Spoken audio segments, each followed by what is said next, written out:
Donc je commence la correction de l'exercice 25 dans la série. Ok. L'intérêt de cet exercice de faire une étude complète d'une fonction f qui est une fonction logarithmique. Ok. Mais attention, avant de commencer, si vous voulez vraiment progresser, il est impératif que vous cherchiez l'exercice avant de commencer. Si vous n'avez pas cherché, appuyez sur pause, cherchez-le, puis regardez la correction. Ok? Donc je commence. L'exercice commence par une fonction auxiliaire, une fonction de préparation. Donc une fonction dont l'objectif, c'est de trouver les variations de la fonction principale, qui est la fonction f. Ok? Donc après on va trouver un problème au niveau de signe de la dérivée de f, de la fonction principale. On va le noter juste après. Ok? Et pour trouver le signe de la dérivée de la fonction f, donc on se propose, on prépare une fonction qui est la fonction g de x, ok, qui est pratiquement une fonction auxiliaire. Donc je commence. La première question, étudier le sens de variation de g. Donc on va essayer d'étudier le sens de variation de g. Donc quand vous connaissez premièrement étudier le sens de variation de g, donc quand vous connaissez g est dérivable sur le vers 0 plus l'infini comme étant la somme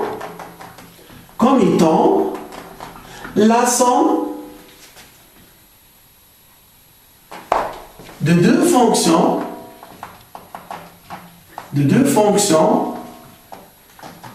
dérivables sur le vers 0 plus l'infini. Ok? Et pour toutes x appartient à 0 plus l'infini, on a la somme de deux fonctions dérivables. Bien sûr, je parle de ces deux fonctions. Voilà, par exemple, ça là, c'est la fonction e de x, et ça là, c'est la fonction donc v de x. Quand la somme ou la différence. Donc, si vous voulez, là, la fonction v de x, c'est moins ln de x. Donc, moins 2x carré plus 2, c'est la fonction e de x, et moins ln de x, c'est la fonction v de x. Vous voyez bien que g est la somme de deux fonctions dérivables, donc g est dérivable. Maintenant, on calcule la dérivée g' de x est égale. Bon, la dérivée de moins 2x carré, c'est la dérivée de moins 2 fois une fonction. Ok? C'est moins 2 fois la dérivée de fonction. Alors, la dérivée de x carré, à quoi est égal? C'est égal à 2x. Et la dérivée de 2 égale à 0. La dérivée de moins ln de x. Donc, c'est moins la dérivée de ln de x. ln de x, c'est la réciproque de la fonction qui est x associée 1 sur x sur 0 plus l'infini. Donc, la dérivée de ln de x, à quoi est égal? C'est égal à 1 sur x. Et qu'est-ce que nous donne alors? Ça nous donne moins 4x moins 1 sur x. Et que peut-on dire de cette fonction? Moins 4x, c'est négatif, moins 4x, puisque x appartient à 0 plus l'infini, non? Donc, moins 4x négatif, et moins 1 sur x est aussi négatif. Donc, la somme de deux fonctions négatives est une fonction négative et qui est enfin strictement inférieure à 0. Et le tableau de variation de la fonction g de x. Donc là, j'ai pris de x. La fonction g de x définie sur 0 plus l'infini. Ok? Donc G' de x est positif. C'est la somme de deux fonctions. Ah non, G' de x est négatif, pardon. Parce que c'est la somme de deux fonctions négatives. Donc, la fonction G de x est décroissante. Là, dans la question, il vous demande seulement d'étudier le sens de variation. Donc, vous n'êtes pas obligé de calculer les limites. La limite à droite en 0 et en plus l'infini. Ok? Donc, c'est tout ce qu'il demande. Ok? Premièrement, étudier une variation. Voilà l'étude de variation. Pardon, voilà l'étude de variation de la fonction f. De la fonction g, pardon. Donc, deuxièmement, maintenant, calculer g de 1. Donc, qu'est-ce que ça veut dire calculer g de 1? On remplace le x par 1. Donc, c'est moins 2 fois 1 au carré plus 2 moins ln de 1. Ok? Qu'est-ce qui est égal à quoi? ln de 1, c'est égal à 0. Ok? Donc, moins 2 plus 2, c'est égal à quoi? C'est égal à 0. Donc, l'image de 1 par g égale à 0. L'image de 1 par g égale à 0. L'image de 1 par g égale à 0. Ok? Donc, l'image de 1 par g égale à 0.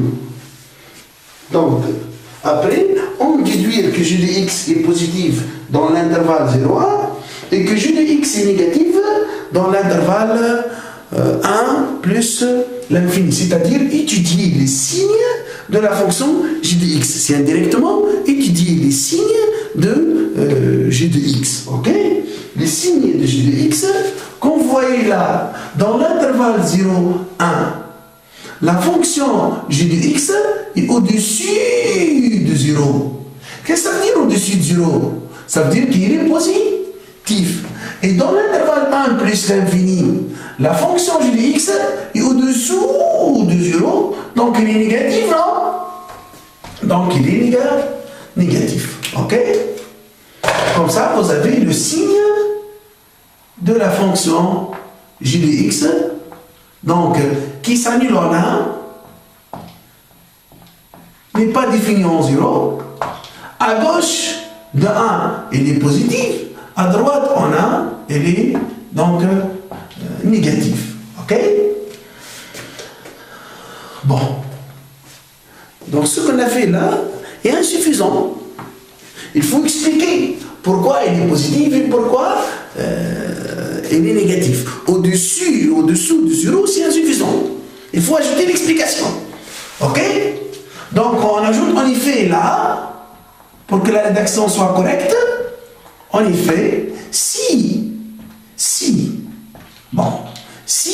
x est plus grand que 1, alors, si x est plus grand que 1, alors g de x plus grand, plus petit que g de 1. Pourquoi plus petit que g de 1? Pourquoi plus petit que g de 1? Parce que la fonction g de x est strictement décroissante. Donc x plus grand que 1, si on applique la fonction g, devient g de x plus petit que g de 1 et le sens d'égalité change. Pourquoi? Parce que la fonction g est strictement décroissante. Donc car g est strictement décroissante avec une notation sur 0 plus l'infini. Donc strictement croissante sur 0 plus l'infini. Maintenant, si x est plus petit que 1, plus petit que 1, ça veut dire qu'il est nécessairement plus grand que 0, puisque notre fonction, la fonction g de x, est définie sur l'ovaire 0,1, donc définie sur l'ovaire 0 plus l'infini. Et nous, on va être intéressé de l'intervalle 0,1 dans notre cas, entraîne que la fonction g de x est plus grand que g de 1. Pourquoi? Parce que la fonction g est strictement décroissante. Donc, Même raison, car la fonction g est strictement décroissante. Là, on n'a pas terminé. Bon, qu'est-ce que ça veut dire? G de x est plus petit que g de 1. Entraîne que g de x est plus petit que 0. Et là, g de x plus grand que g de 1 entraîne que g de x plus grand que 0. OK? Voilà, maintenant la rédaction est correcte. La rédaction est correcte. Il faut juste ajouter car g est strictement décroissante. Là, même phrase, car g est strictement décroissante sur intervalle ouvert 0 plus l'infini. OK? Donc maintenant, je commence la fonction principale de notre exercice. Donc grand 2, la fonction principale de notre exercice, qui est la fonction f de x, qui est égale à quoi? C'est égal à moins 1 plus ln de x, le tout sur x, moins 2x plus 2e. Voilà. Ça là, c'est la fonction principale. OK? La fonction principale qu'on va étudier ensemble. Premièrement, petit a. Donc, qu'est-ce qu'il demande? Il demande de calculer les limites, la limite en 0 plus et la limite en plus l'infini. Limite, lorsque x tend vers 0 plus de f de x, c'est la limite lorsque x tend vers 0 plus de moins 1 plus ln de x sur x moins 2x plus 2e. OK? Donc, on fait tendre x vers plus l'infini. Donc, ln de x, lorsque x tend vers plus l'infini, ln de x tend vers quoi? Tend vers moins l'infini. Moins l'infini plus moins 1, c'est égal à moins l'infini. Et moins l'infini sur 0 plus. Moins l'infini sur 0 plus. À quoi c'est égal? C'est égal à moins l'infini. Attention, ce n'est pas un forme indéterminé. Attention. Hein? Donc c'est moins l'infini. Et moins 2x plus 2e. Lorsque x tend vers 0 plus, moins 2x plus 2e tend vers quoi? Tend vers 2e. Donc moins l'infini plus 2e égale à quoi? Égale à moins l'infini. Maintenant, je calcule la limite en plus l'infini. OK? Donc question B. Pardon, c'est dans la même question. Limite lorsque x tend vers plus l'infini de f de x, c'est égal à quoi? C'est la limite lorsque x tend vers plus l'infini de moins 1 plus ln de x sur x moins 1 plus ln de x sur x moins 2x plus 2e. Alors, qu'est-ce qu'il faut faire là? Si je remplace par plus l'infini, combien je trouve? Donc, plus l'infini moins 1, c'est plus l'infini. Plus l'infini sur plus l'infini, c'est en forme indéterminée.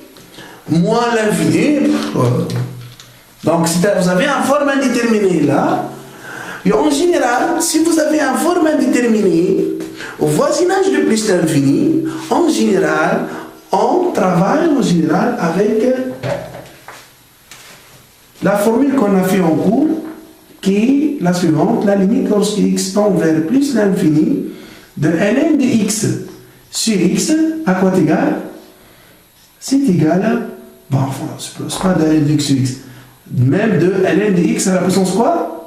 À la puissance n sur x à la puissance m égale à 0. Donc, la limite lorsque x tend vers plus l'infini de ln de x à la puissance n sur x à la puissance m égale 0. Donc, normalement, en général, on utilise cette formule, ce théorème-là, pour pour faire débarrasser de l'indétermination que se trouve dans les fonctions lorsque x tend vers plus l'infini, je dis bien en général. C'est clair? En général. Donc, comment vous trouvez ln de x sur x là? Hein? Comment on trouve ln de x sur x? Donc c'est clair qu'il faut décomposer là. Donc moins 1 sur x plus ln de x sur x. Donc moins 1 sur x plus ln de x sur x. Hein? Moins 2x plus 2e. C'est clair? Alors, la limite 1 sur x, ça tend vers quoi lorsque x tend vers plus l'infini? Ça tend vers 1 sur plus l'infini, tend vers 0. Et ln de x sur x, là lorsqu'on remplace la n par 1 et m aussi par 1, la limite lorsque x tend vers plus l'infini de ln de x sur x tend vers quoi? Tend vers 0, non? Donc ça tend vers 0.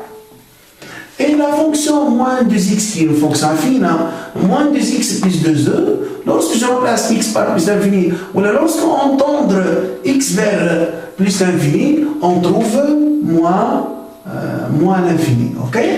Donc, résultat final, c'est 0 plus moins l'infini, qui est égal à quoi? Qui est égal à moins l'infini. Ok? Qui est égal à moins l'infini. Ok? Donc, c'est la première question petit a.